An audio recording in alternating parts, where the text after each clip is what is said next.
Hello दोस्तों, नमस्कार। बहुत बहुत स्वागत है आपका एग्जाम गुरुजी के वीडियोस में और मैं अंकित मिश्रा आप सभी का बहुत बहुत स्वागत करता हूं। आज आइए दोस्त मित्रों, जुड़ जाइए क्योंकि आज की जो हमारी क्लास होने वाली है बहुत ही स्पेशल क्लास होने वाली है एमपीपीएससी के लिए। क्योंकि आज हम पढ़ने वाले हैं भारत की प्रमुख जातियों के बारे में। क्या पढ़ेंगे आज हम भारत की प्रमुख जातियों और जनजातियों के बारे में पढ़ने जा रहे हैं। बहुत ही शानदार सा टॉपिक है जिसमें हम भारत की उन जातियों के बारे में पढ़ने जा रहे हैं जो आज भी आदिम क्षेत्रों में निवास कर रही हैं और इतने विकसित युग की टेक्नोलॉजी से अभी परिचित नहीं है।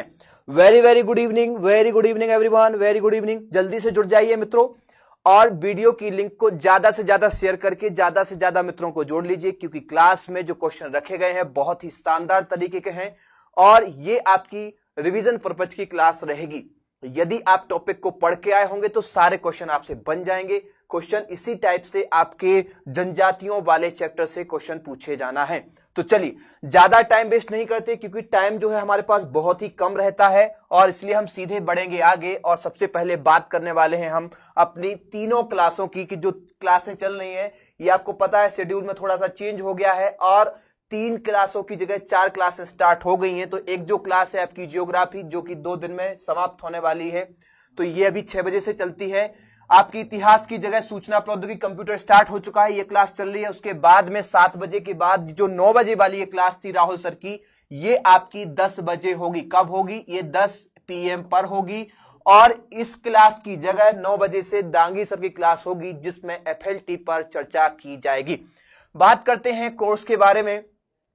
बहुत सारे लोगों ने ज्वाइन कर लिया है, उनके पास नोट्स पहुंच चुके हैं, आप संपर्क कर लीजिए। यदि आप लेना चाहें तो मात्र 1999 में आपको प्रिंटेड नोट्स आपके घर तक पहुंचा दिए जाएंगे।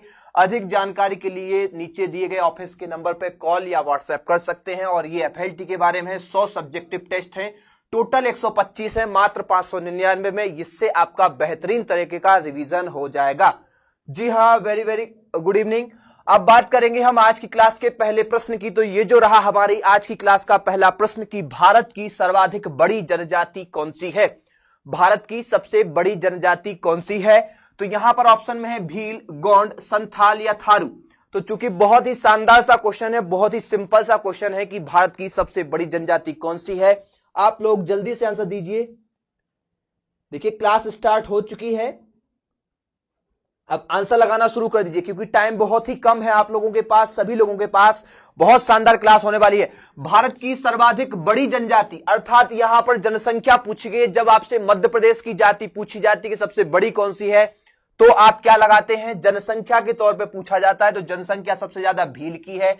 लेकिन ग्रुप या समूह के रूप से पूछा जाता है तो आप गोंड लगाते हैं। परंतु भारत की जब पूछा जाए तो आपका आंसर सिर्फ और सिर्फ गोंड होगा। याद रखना गोंड की कुछ उपजातियां होती हैं, वो कौन कौन सी होती हैं? तो याद रखना गोंड की कौन सी होती हैं। एक होती है सोनारस, कौन सी होती है? सोनारस।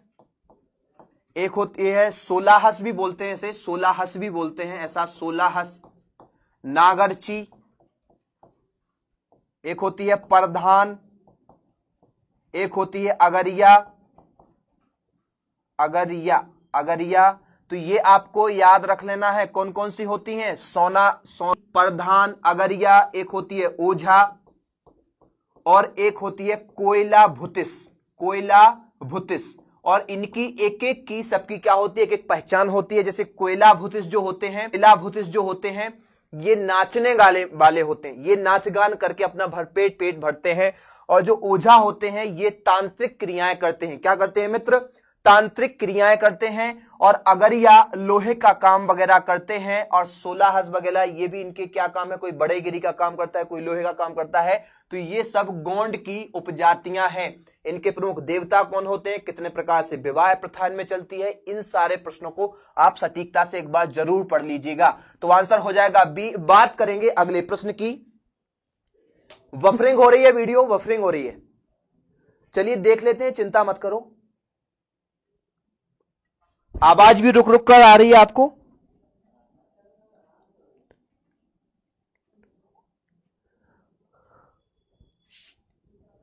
चलिए देख लेता हूं, थोड़ा सा कुछ भी जो भी इश्यू आ रहा होगा देख लेते हैं।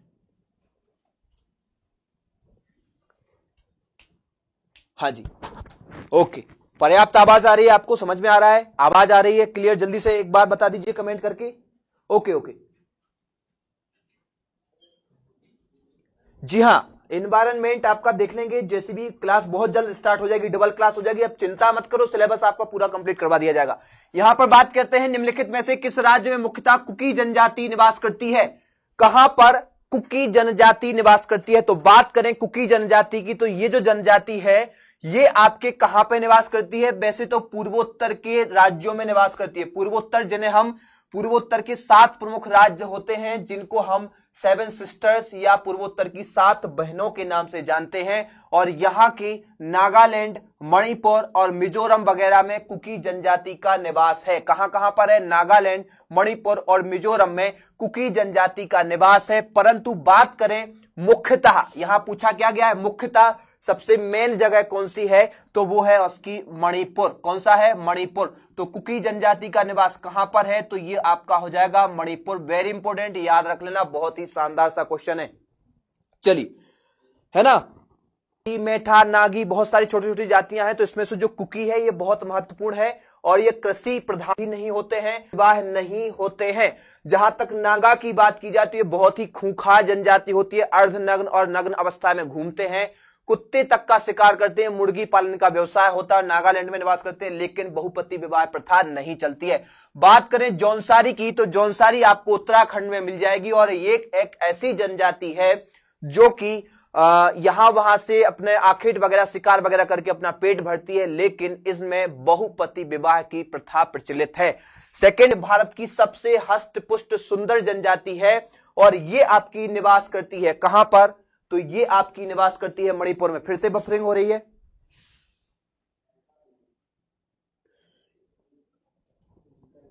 बफरिंग फिर से आ रही है।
चेक कर रहे हैं, देखिए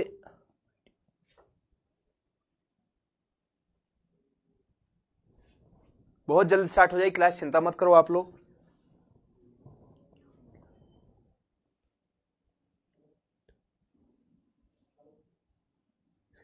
सिस्टम में ठंड लग गई है,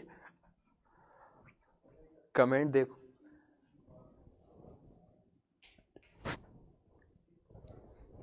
चलिए, क्लास स्टार्ट हो चुकी है, अब कोई बफरिंग नहीं हो रही है, अब आपको प्रॉपर तरीके से आवाज भी आ रही होगी।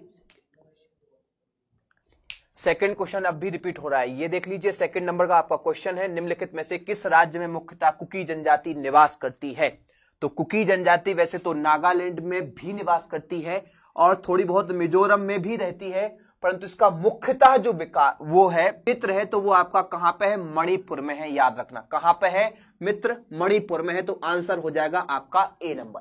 बात करेंगे अगले प्रश्न की और तीसरे प्रश्न की, तो यहां मैं आपको बता चुका हूं कि जो जौनसारी है ये उत्तराखंड की प्रमुख जनजाति है। कहां की है? उत्तराखंड की, और ये आखेट वगैरह, शिकार वगैरह करके अपना भरण पोषण करती है, और इसमें बहुपति विवाह प्रथा चलती है। और टोडा जनजाति की बात करें तो ये आपकी नीलगिरी पहाड़ी है, और नीलगिरी पहाड़ियों के जो हिल स्टेशन है ऊटकमंड, वहां पे ये जनजाति रहती है, और इस जनजाति का जो मुख्य व्यवसाय है वो भैंस पालन का है। इंपॉर्टेंट है, पशुपालक जनजाति कौन सी है? तो टोडा है।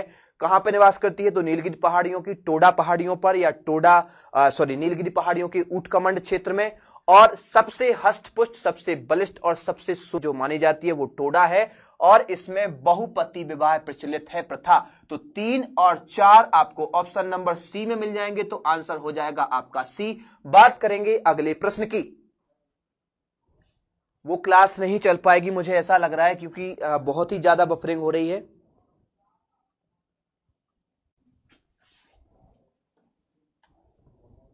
वहां से मैं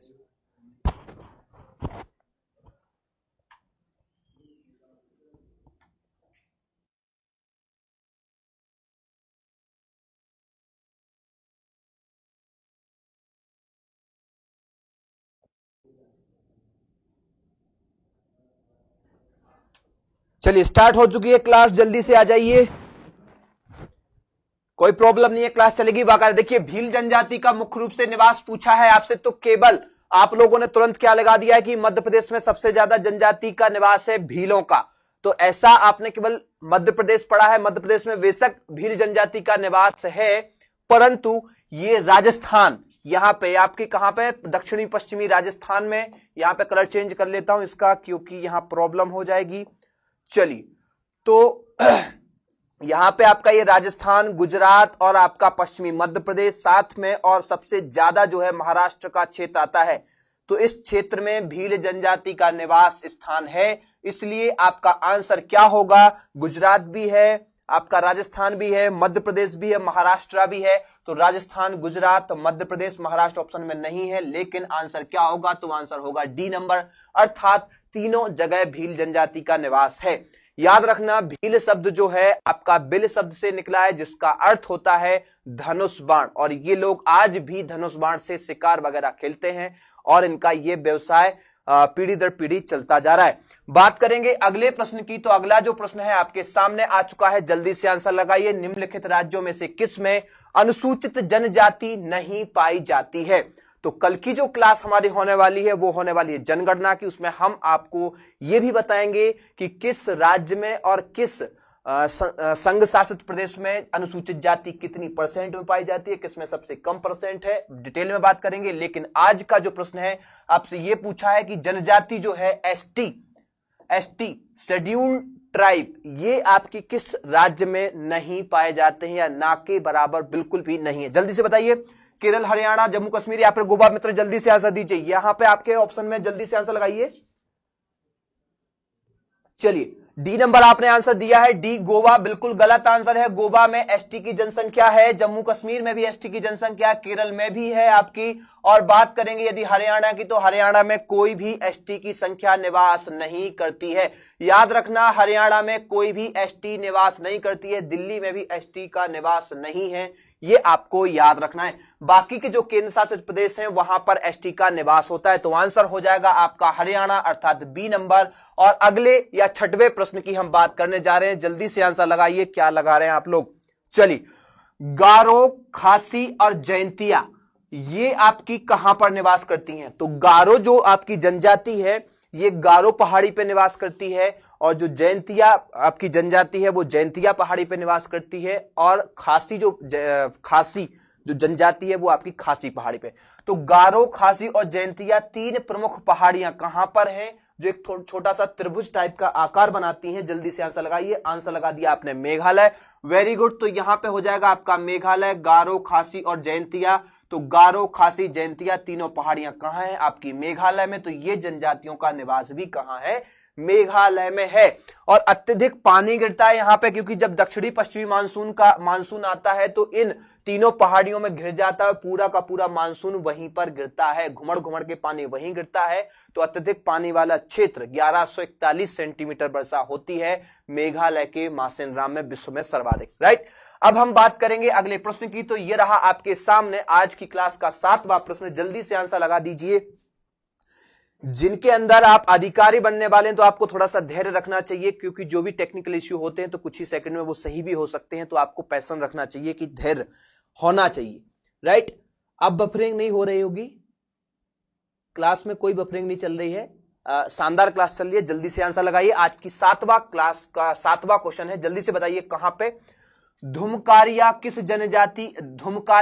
जनजाति की सामाजिक संस्था है? देखिए, याद रखिए, ये जो ये जो आपकी जनजातियां हैं इनका पूरा कल्चर अलग है, पूरी संस्कृति अलग है। ये लोग अपने नौजवान युवक और युवतियों को एक साथ रखने के लिए और उन्हें भावी पीढ़ियों में उनको समझने के लिए और आपस में प्रेम विवाह स्थापित करने के लिए एक विशेष प्रकार के मकानों का निर्माण करते हैं, जहां पे ये लोग रात में मिलते जुलते हैं, युवा और युवतियां मिलते जुलते हैं, शराब पान करते हैं, नाचते गाते हैं। उनको क्या कहा जाता है, किसी किसी जनजाति में जैसे आपकी घोटुल है, मुड़िया जनजाति घोटुल प्रथा चलती है, गौड़ जनजाति में भी घोटुल होता है। तो इसी प्रकार से धुमकारिया किस जनजाति में कहा जाता है, तो ये झारखंड की ओरांव जनजाति, झारखंड की कौन सी जनजाति, ओरांव जनजाति को, ओरांव जनजाति में क्या कहा जाता है, धुमकारिया कहा जाता है। ये एक उनका युवा ग्रह होता है। क्या होता है, युवा ग्रह होता है। आपको याद रखना है, जैसे घोटुल प्रथा होती है वैसे ही धुमकारिया भी एक प्रथा है। आंसर आपने ए लगाया था, वेरी गुड। ऐसे ही आंसर लगाते चलिए। बात करेंगे आज की क्लास के 8वें प्रश्न की, और 8वां जो क्वेश्चन है आपके सामने आ चुका है। आंसर लगा दीजिए, क्या लगा रहे हैं आप लोग। चलिए, एग्जाम गुरुजी सारी क्लासें होगी, कंटिन्यू क्लासें चलेगी, कोई दिक्कत परेशानी नहीं है। थोड़ी सी कुछ इश्यू, थोड़ी सी प्रॉब्लम आ जाती तो उसमें आपको घबराने की जरूरत नहीं है। पैशन रखो, धैर्य रखो, थोड़ा इंतजार भी करना पड़ता है। निम्नलिखित में से अगड़िया समुदाय कौन सा है, अगड़िया समुदाय का संबंध कहां से है, मध्य प्रदेश का, आंध्र प्रदेश का परंपरागत ताड़ी निकालने वाला समुदाय, या महाराष्ट्र का परंपरागत मत्स्य समुदाय, मछली पकड़ने वाला समुदाय, कर्नाटक का परंपरागत रेशम बुनकर समुदाय, या गुजरात का परंपरागत लबड़ पटल श्रमिक समुदाय। देखिए यहां पर आपको बाकी तो सब समझ में आ गए। लबड़ पटल मतलब नमक बनाने वाली समूह, कर्नाटक में आपका रेशम को बुनने वाला समूह, महाराष्ट्र में मछली पकड़ने वाला समूह, या फिर ताड़ी ताड़ के जो वृक्ष होते हैं लंबे लंबे नारियल प्रजाति के, उनमें कट लगा करके वो बांध दिया जाता है बर्तन जिसमें उनका रस निकलता रहता है, उससे ताड़ी एक शराब बनती है, राइट। तो यह आंध्र प्रदेश का ताड़ी निकालने वाला समुदाय। तो यहां पर आपका आंसर क्या हो जाएगा, जल्दी से लगाइए। आप लोगों ने लगाया सी, लेकिन इसका आंसर हो जाएगा आपका डी। क्या हो जाएगा आपका आंसर, डी हो जाएगा, क्योंकि गुजरात में जो परंपरागत रूप से लगातार लबड़ अर्थात नमक बनाने का काम कर रहे हैं, क्योंकि गुजरात में 74% से ज्यादा देश का नमक निर्मित होता है। तो वहां पर जो नमक बनाने वाले श्रमिक हैं वो कौन से समुदाय में आते हैं, तो वो आते हैं अगाड़िया समुदाय में, गुजरात। यहां पे आंसर डी हो जाएगा। बात करेंगे आज की क्लास के अगले प्रश्न की, और अगला प्रश्न है आपके सामने आ चुका है, जल्दी से लगाइए। भारत आने वाला पहला प्रजातीय समूह कौन था, जल्दी से लगाइए मित्र। पहला प्रजातीय समुदाय भारत में कौन सा था। देखिए भारत में जो भी आज वर्तमान में जनजातियां, कम से कम 500 से ज्यादा वर्तमान में जनजातियां निवास कर रही है मूल रूप से, तो इनमें से कौन सबसे पहले भारत आया था, तो सबसे पहले आया था आपका नीग्रो, सेकंड नंबर पे आया था आपका प्रोटो ऑस्ट्रेलाइड, और थर्ड नंबर पे आया था आपका भूमध्य सागरीय, और सबसे लास्ट में आया था आपका नॉर्डिक। ये आपको याद रखना है। सेकंड बात ये भी याद रखना है कि जो प्रोटो ऑस्ट्रेलाइड ये प्रजाति है, दूसरे नंबर पे इंडिया में आए थे और यहां बस गए थे, और इन लोगों की आज भी बहुत सारी प्रजातियां हैं, और जैसे भील है, और जो आपके ओरांव वगैरह है, संथाल है, मुंडा है, ये झारखंड वगैरह की, ये सारी की सारी कहां है, प्रोटो ऑस्ट्रेलाइड की ही प्रजातियां हैं। सेकंड बात ये करें कि यहां पे जब हमारी हड़प्पा सभ्यता की शुरुआत हुई तो ये किसने की थी, तो ये आपकी प्रोटो ऑस्ट्रेलाइड और भूमध्य सागरीय दोनों ने मिलकर की थी। और बात करें यहां पे तीसरे प्रश्न की, तो यहां पे ये भी हो सकता है कि प्रोटो ऑस्ट्रेलाइड, भूमध्य सागरीय, नीग्रो, नॉर्डिक, ये सब क्या है, तो ये अलग अलग क्षेत्रों से आकर यहां बसे, और इन्हीं सभी के मिश्रण से आज की जितनी प्रजातियां हैं वो सब एक मिश्रण बन चुका है। तो भारत को हम ये मान सकते हैं कि आदिवासियों का विकास सबसे ज्यादा कहां हुआ है, तो वो इंडिया में हुआ है। तो आंसर आपका क्या हो जाएगा, तो आपको कंफ्यूज नहीं होना है। आपका यहां पे आंसर आपसे पूछा जाए तो आंसर होगा आपका नीग्रो। सबसे पहले नीग्रो आया, फिर प्रोटो ऑस्ट्रेलाइड, फिर भूमध्य सागरीय, फिर नॉर्डिक। बात करेंगे अगले प्रश्न की, तो अगला जो प्रश्न है आपके सामने है, करंट अफेयर के फुल वीडियो बनेंगे, चिंता मत करो। कल दांगी सर ने आपको बताया था कि आपके 5 से 6 दिन में सारा का सारा करंट अफेयर जो है पूरे 1 साल का कवर कर दिया जाएगा। उसकी चिंता आप छोड़ दो। जो एक बार बोल दिया गया हमारी टीम के द्वारा वो कार्य पूरा आज तक हुआ है, तो आप चिंता मत करो। चलिए जल्दी से बताइए, गद्दी लोक निवासी है, फिर से बफरिंग हो रही है क्या, चलिए तो गद्दी लोक निवासी है कहां की? गद्दी एक जनजाति का नाम है। गद्दी वैसे एक बकरी का भी नाम होता है। गद्दी, बकरवाली, फिगरवाली ये जनजातियां हैं। तो ये कहां की हैं? जल्दी से बता दीजिए। यहां पे बात करें गद्दी की, तो गद्दी एक जनजाति है जो हिमालयी क्षेत्र में निवास करती है और बेहतरीन तरीके से बकरी का पालन करती है। और बकरी की खाल से जो ऊन वगैरह बनता है उसको बेच करके, या भेड़ की जो खाल ऊपर जो बाल जमते हैं उनसे जो ऊन बनता है उसका निर्यात करके और अपना जीवन यापन चलाते हैं। दूध वगैरह बेचना, मांस वगैरह बेचना, ये सब इनका क्या होता है, इसी पर इनकी अर्थव्यवस्था टिकी हुई है। तो गद्दी आपकी प्रमुख है। गद्दी है, बकरवाली है, फिगरवाली है, ये सब आपकी कहां पे हैं? तो ये हिमाचल प्रदेश में निवास करती हैं। कहां पर मित्र? हिमाचल प्रदेश में निवास करती हैं। ये रहा हिमाचल प्रदेश। यहाँ पे पेन रेड है इसलिए समझ में नहीं आएगा। तो ये रहा आपका हिमाचल प्रदेश, याद रखना रेड कलर का। चलिए, तो यहां पर आपका आंसर हो जाएगा बी। और बात करेंगे आज के 11वें क्वेश्चन की, क्योंकि बहुत ही महत्वपूर्ण क्वेश्चन है आपके। हाँ जी, ऐसे आंसर लगाते चलिए। आपने बी आंसर दिया था, वेरी गुड। झारखंड के पलामू वर्ग के साथ, यहां पर देखिए, यहां पे ये लिखा है कि झारखंड के पलामू और हजारीबाग और उत्तर प्रदेश के मिर्जापुर में एक खूंखार, बलिष्ठ, लड़ाकू और वीर, बहुत ही खूंखार, बहुत ही बलिष्ठ, बहुत ही खतरनाक लड़ाकू और वीर जनजाति मिलती है। उस जनजाति का नाम क्या है? तो यहां पर टोडा जनजाति आपको नहीं लगाना है, क्योंकि टोडा जो जनजाति है आपकी कहां है? तो ये आपकी तमिलनाडु में है, नीलगिरी पर्वतों पर सबसे सुंदर और बहुपति विवाह वाली पशुपालक जनजाति, जिसका नाम है टोडा जनजाति। सहरिया बिल्कुल आपकी झारखंड की है। सांसी जो जनजाति है ये आपकी कहां की है? तो ये आपकी राजस्थान की जनजाति है, जो कि अपने आप को वाल्मीकियों से भी नीचा मानती है। खरवाह जो जनजाति है ये आपकी मिर्जापुर से लेकर के, उत्तर प्रदेश के मिर्जापुर से लेकर के और कहां तक फैली हुई है? आपके झारखंड के पलामू और हजारीबाग तक इसका विस्तार मिलता है। सबसे खतरनाक, खूंखार, लड़ाकू, बलिष्ठ और वीर जनजाति है, याद रखना। इसका जो शरीर होता है बहुत हष्टपुष्ट होता है, मजबूत होता है। भारतीय आर्मी में भी इनको रखा जाता है। तो यहां पर आपका आंसर क्या हो जाएगा? डी मित्र। और अगले क्वेश्चन की ओर बढ़ते हैं। ओके, आंसर लगाते चलिए, जल्दी से फटाक से आंसर लगाइए। निम्नलिखित केंद्र शासित प्रदेशों में से ओंगे जनजाति के लोग किसमें रहते हैं? ओंगे, जारवा, सेंटिनली, सोम्पे, ये यहां पर 4 से 5 जनजातियां निवास करती हैं, जिनका नाम है ओंगे, जारवा, सेंटिनली और सोम्पेन जनजाति। और एक वहां पे 2 अलग अलग, एक अंडमानी और एक निकोबारी। तो अंडमान में अंडमानी, निकोबार में निकोबारी, इन जनजातियों का निवास है। साथ में ये जो जनजातियां अकेलापन बहुत महसूस करती हैं, अकेला ही रहना पसंद करती हैं, इनके कार्यकलापों में किसी प्रकार का आप हस्तक्षेप करोगे तो ये सीधा आपको मार भी सकते हैं। इसलिए कभी आप अंडमान निकोबार की यात्रा पे जाएं तो इन जनजातियों के कल्चर में हस्तक्षेप करने से आपको बचना होगा, क्योंकि ये जो जनजातियां अंडमान निकोबार में निवास करती हैं, यहां पे ओंगे जनजाति, सोम्पेन, सेंटिनली, ये सारी की सारी याद रखना है। साथ में ये भी याद रखना है कि ये विलुप्ति की कगार पे हो चुकी हैं।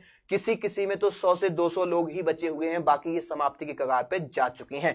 तो यहां पर आंसर हो जाएगा आपका ए। और बात करेंगे अगले प्रश्न की। तो अगला जो प्रश्न है आपके सामने है 13वां प्रश्न, जल्दी से आंसर लगा दीजिए।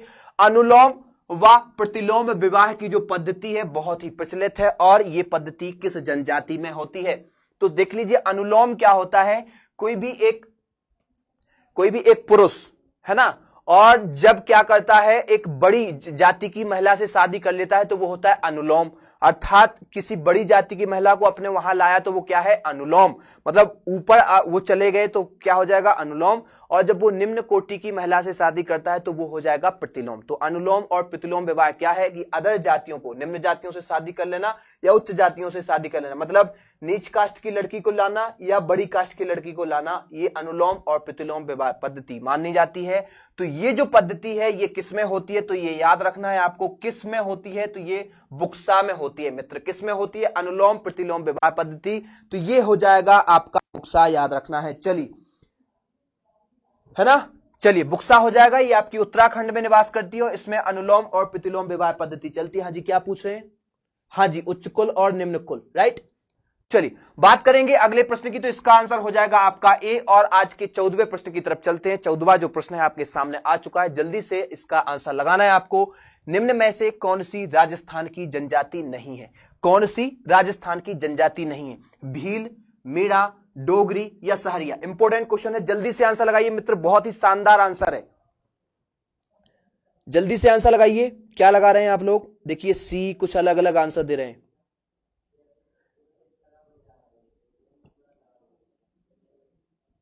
सी डी आप सी और डी आंसर दें। तो देखिए जो सी दे रहे हैं वो डोगरी, उनका आंसर सही है, क्योंकि डोगरी जो जनजाति है वो राजस्थान की नहीं है, लेकिन भील जनजाति राजस्थान की सबसे महत्वपूर्ण जनजाति है भील, जिसका मैं आपको बता चुका हूं कि ये अपने आप को महादेव की संतान मानते हैं और अपने आप को बहुत ही बलिष्ठ मानते हैं, अपने आप को ये धनुर्धर भी मानते हैं। लेकिन इनका जो वर्तमान में प्रचलन है तो इनकी हालत बहुत दयनीय है और ये आजकल कृषि का कार्य करना शुरू कर चुके हैं।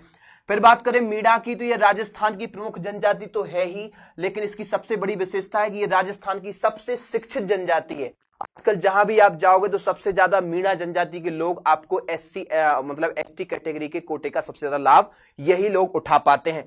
सहरिया जो जनजाति है ये भी थोड़ी बहुत आपको मिल जाएगी राजस्थान में पाई जाती है। सहरिया प्रमुख जनजाति है वहां की, मध्य प्रदेश के गुना जिले में पाई जाती है। इसके बारे में यह कहा जाता है कि सभी जनजातियों में सबसे ज्यादा आलसी जनजाति सहरिया होती है। ये दिन में तो बिल्कुल भी मतलब दोपहर के समय बिल्कुल काम करना पसंद नहीं करते हैं, भयंकर मात्रा में इनका सेवन है वो है शराब का सेवन इनका करना, और आलसी प्रवृत्ति के ये लोग होते हैं, याद रखना है आपको। तो यहां पर जो आपका आंसर होगा तो वो हो जाएगा आपका डोगरी, क्योंकि डोगरी राजस्थान की नहीं है। डोगरी के अलावा बाकी आपकी ये तीनों की तीनों राजस्थान की जनजातियां। बात करेंगे अगले प्रश्न की, 15वां प्रश्न आपके सामने है। हाँ जी, मीणा को सबसे ज्यादा फायदा मिल जाता है। अब जल्दी से आंसर लगाइए, निम्न में से कौन सी जनजाति झूमिंग कृषि करती है? झूमिंग कृषि समझ लीजिए क्या होता है।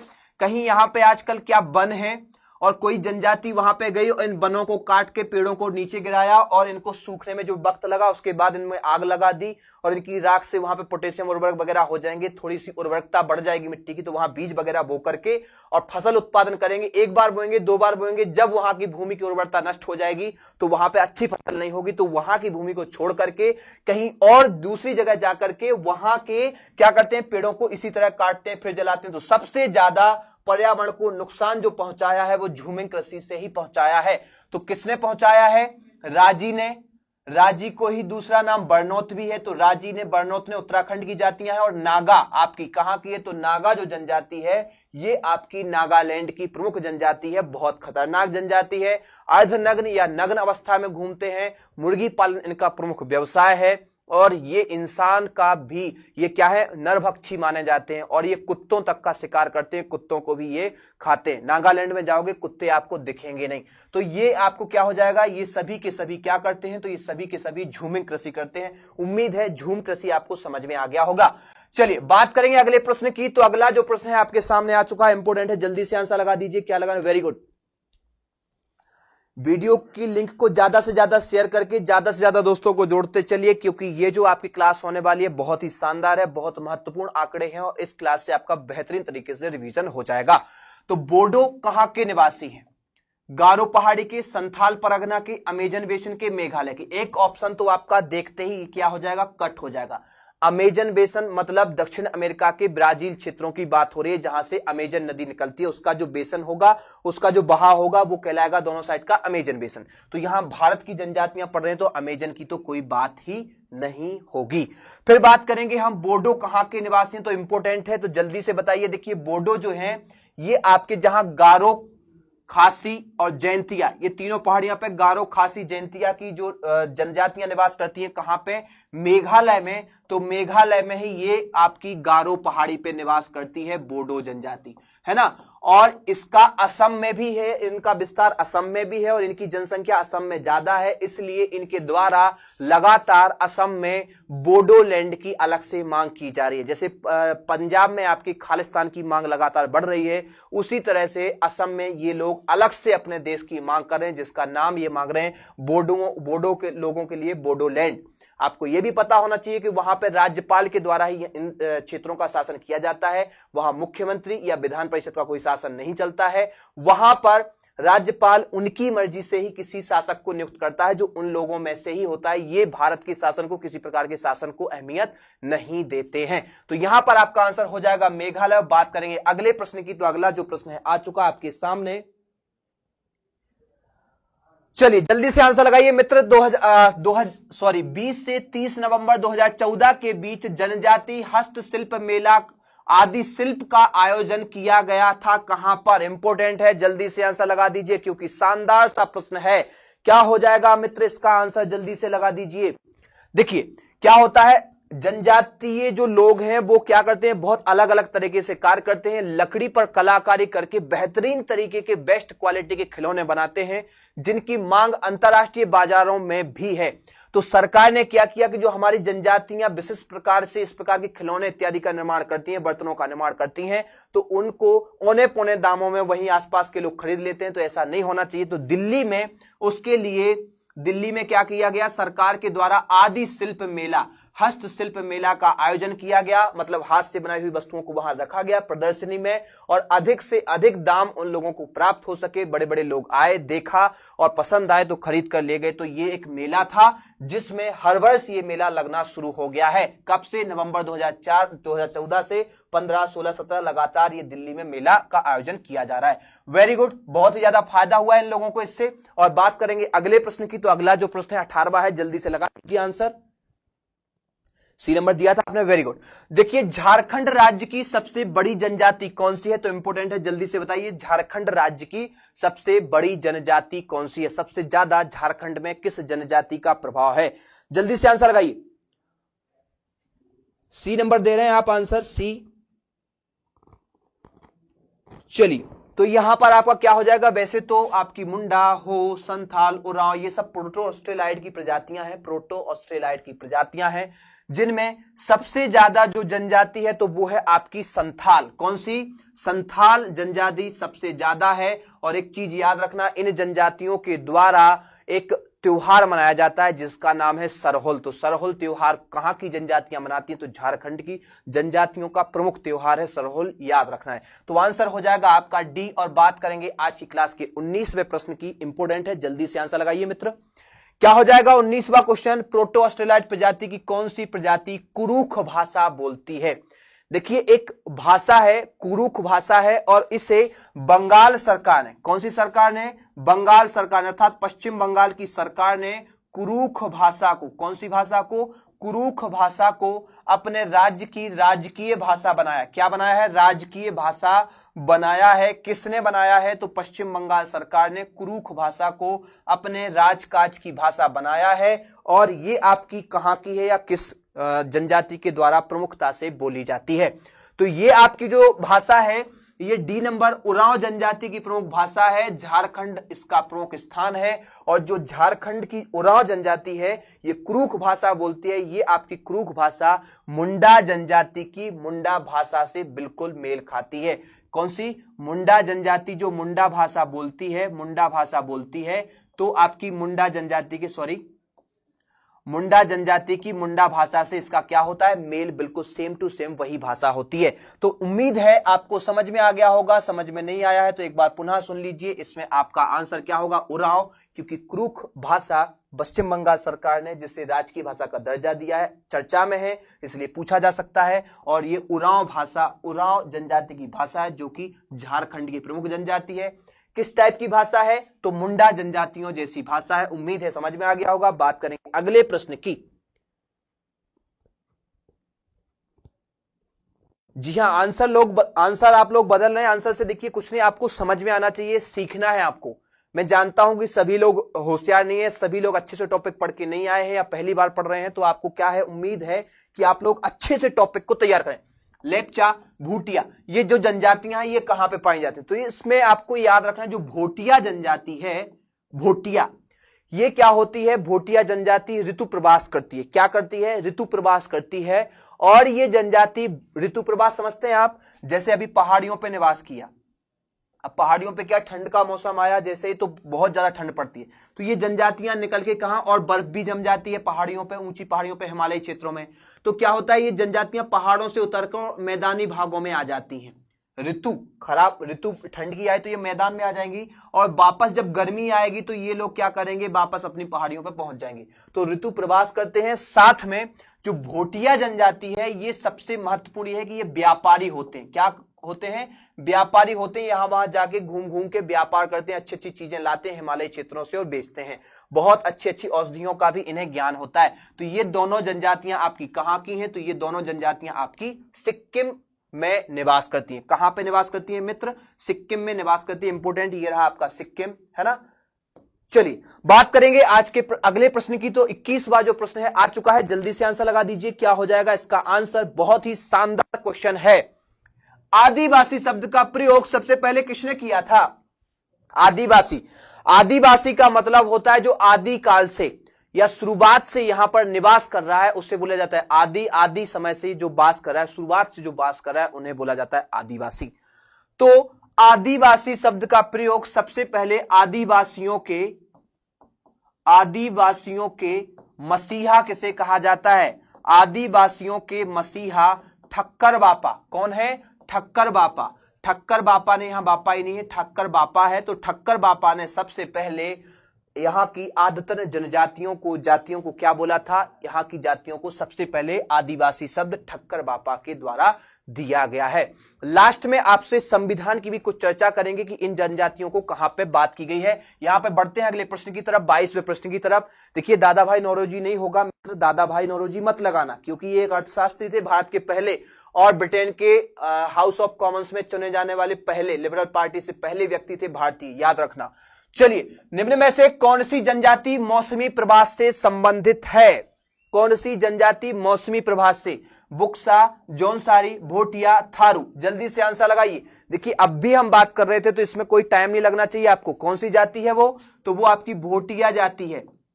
भोटिया जाति है जो सिक्किम में निवास करती है और ये ठंड के समय में मैदानी भागों में आ जाती है, गर्मियों के समय में वापस अपनी जगह चली जाती है। इसका कार्य क्या होता है कि ये गर्मियों के समय में अपनी पहाड़ी इलाकों से इतनी जड़ी बूटियां एकत्रित कर लेते हैं और ठंडियों के समय में ये भारत के विभिन्न भागों में जाकर के वहां बेचते हैं। बहुत ही अच्छे समझदार लोग होते हैं, व्यापारी किस्म के होते हैं। इंपोर्टेंट।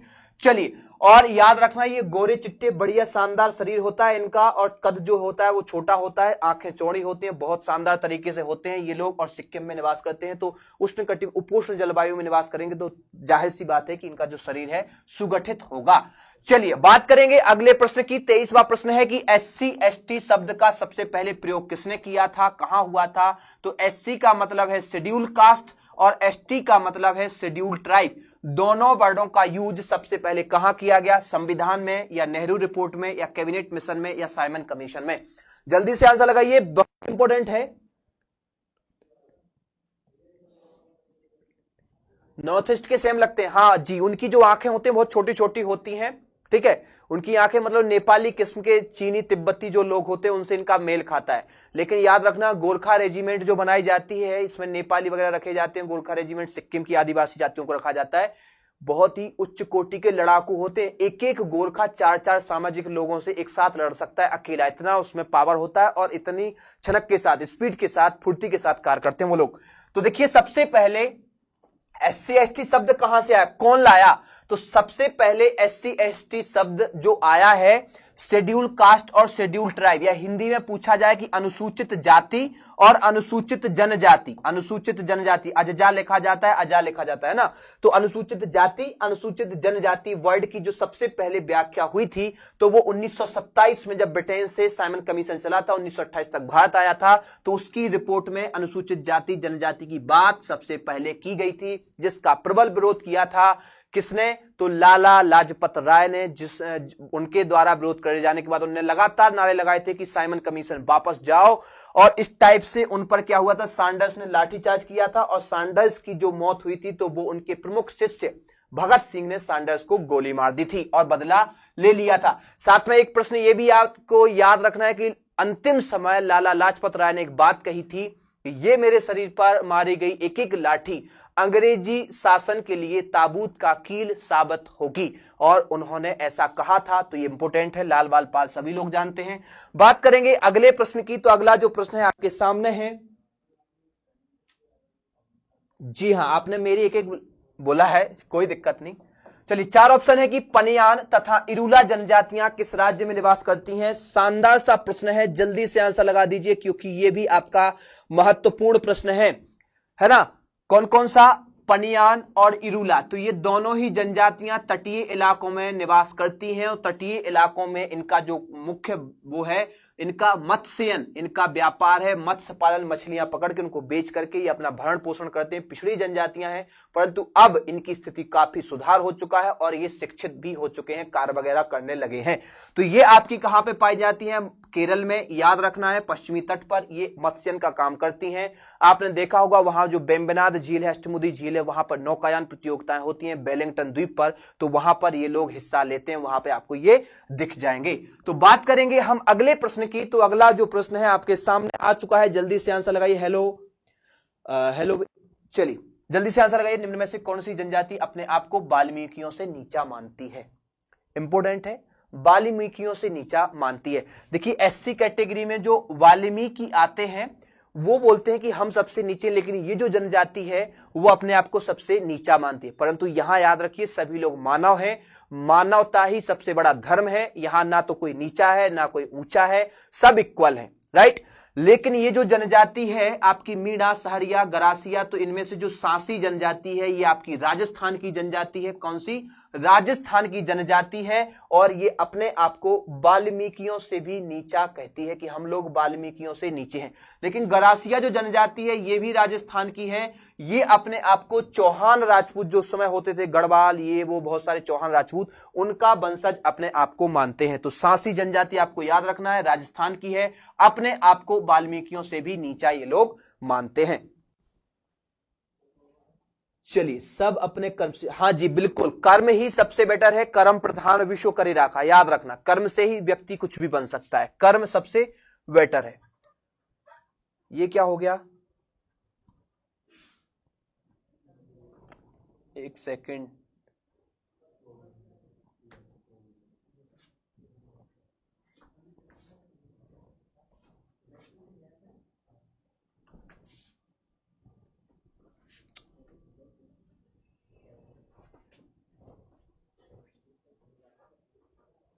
चलिए एक सेकंड, थोड़ा सा टाइम लग जाएगा, चिंता मत करो, बहुत जल्दी।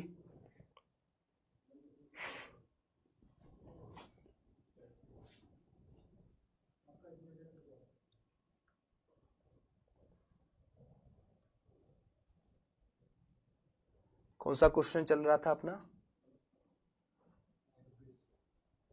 चलिए ओके, तो पनियान तथा इरूला जनजातियां कहां की हैं? तो मित्र ये आपकी केरल की हो जाएंगी, याद रखना है आपको, कहां की हो जाएंगी? केरल की हो जाएंगी। सॉरी, चलिए तो यहां पे ये कहां की हो जाएंगी? आपकी केरल की हो जाएंगी। बात करते हैं अगले प्रश्न की। तो अगला जो प्रश्न है आपका, थोड़ा सा इश्यू आ रहा है,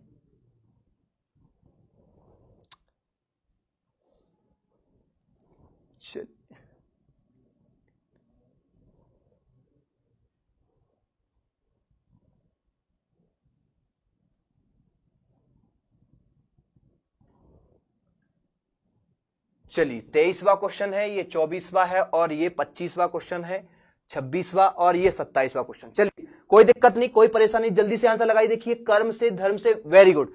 इंदिरा गांधी राष्ट्रीय मानव संग्रहालय कहां पर? इंपोर्टेंट, जल्दी से आंसर लगाइए, क्या हो जाएगा? इंदिरा गांधी राष्ट्रीय मानव जनजातीय विश्वविद्यालय कहां पर है? इंपोर्टेंट सा क्वेश्चन है। देखिए जनजातियों के बारे में रिसर्च करने के लिए, उन पर अपने अपने प्रयोग करने के लिए भारत सरकार ने एक क्या खोला था? जनजातीय विश्वविद्यालय, जहां पर जनजातियों को कैसे साक्षर किया जाए, जनजातियों को कैसे उनका पुनरुत्थान किया जाए, कैसे उनको बढ़ावा दिया जाए, कैसे उनको सामाजिक दशा में इक्वल लाया जाए, बराबरी पर लाया जाए। तो इस पर रिसर्च करने के लिए इंदिरा गांधी राष्ट्रीय विश्वविद्यालय की स्थापना की गई थी। कहां पर? झाबुआ, बस्तर, अमरकंटक या अलीराजपुर। तो ये जो स्थापना हुई थी ये आपकी अमरकंटक में हुई थी। उम्मीद है कि आपको ने सी नंबर आंसर ही लगाया, यहां पर आपने सी, वेरी गुड, अमरकंटक में, याद रखना है ना। बाकी आदिवासियों के लिए कैसा? आदिवासियों के लिए प्रॉपर तरीके से एक वहां खेल विद्यालय की स्थापना की गई, तो सीहोर में खेल विद्यालय की स्थापना की गई है।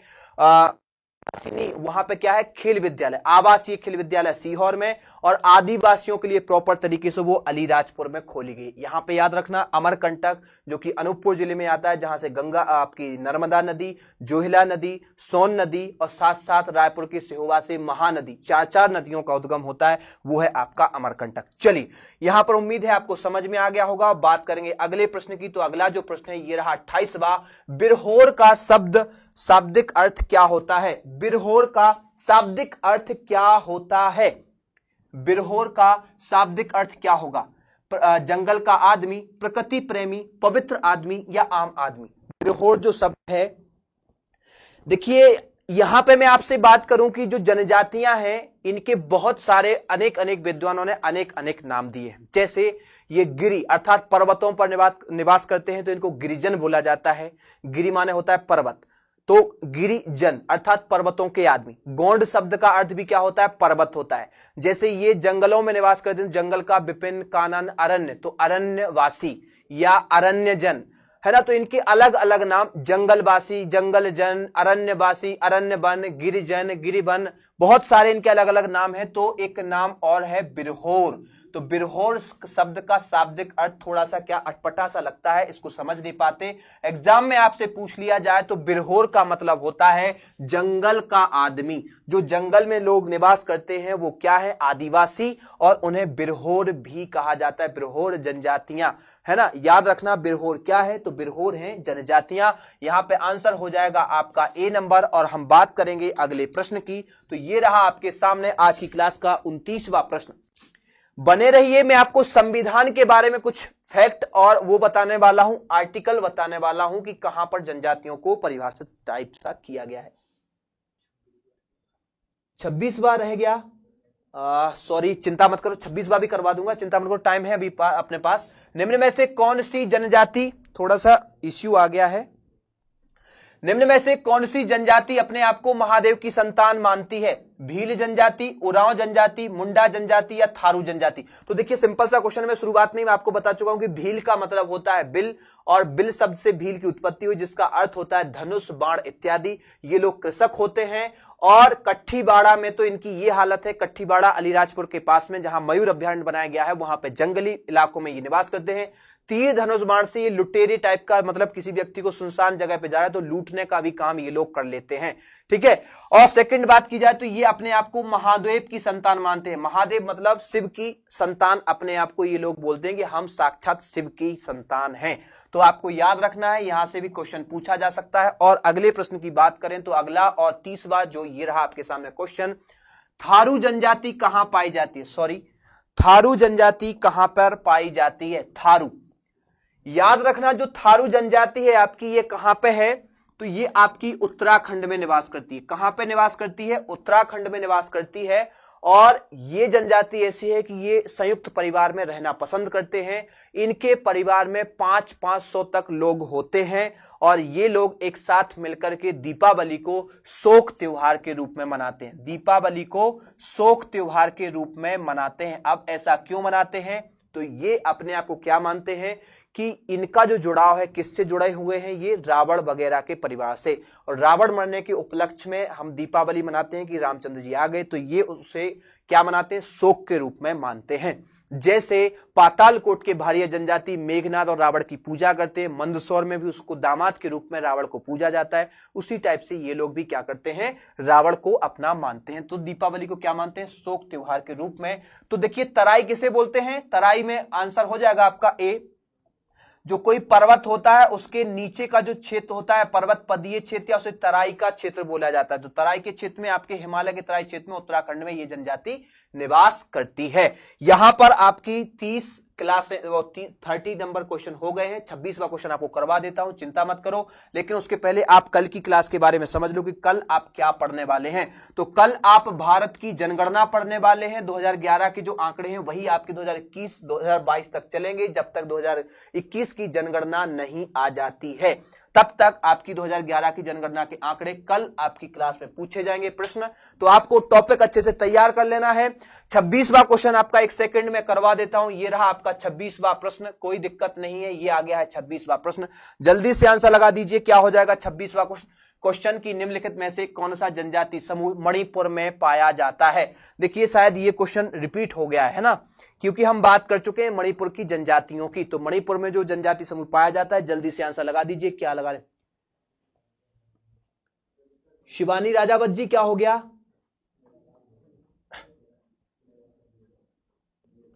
चलिए सी नंबर आप लोग लगा रहे हैं कुकी जनजाति। वेरी गुड, आंसर क्या हो जाएगा इसका? कुकी जनजाति हो गया। कोई दिक्कत कोई परेशानी नहीं है। अब यहां पर एक चीज समझ लीजिए कि एसटी की परिभाषा हमारे भारतीय संविधान में राष्ट्रपति या प्रेसिडेंट को एक अधिकार दिया गया है कि राष्ट्रपति अनुच्छेद नंबर 341 के तहत किसी भी जाति को जो पिछड़ी है सामाजिक दशा से, किसी भी जाति को क्या एससी घोषित कर सकता है। एससी घोषित कर देगा, उन लोगों की एक बहुत बड़ी लिस्ट बन जाएगी। तो उस लिस्ट को आर्टिकल 366(24) के तहत एक लिस्ट बना के रख देगा।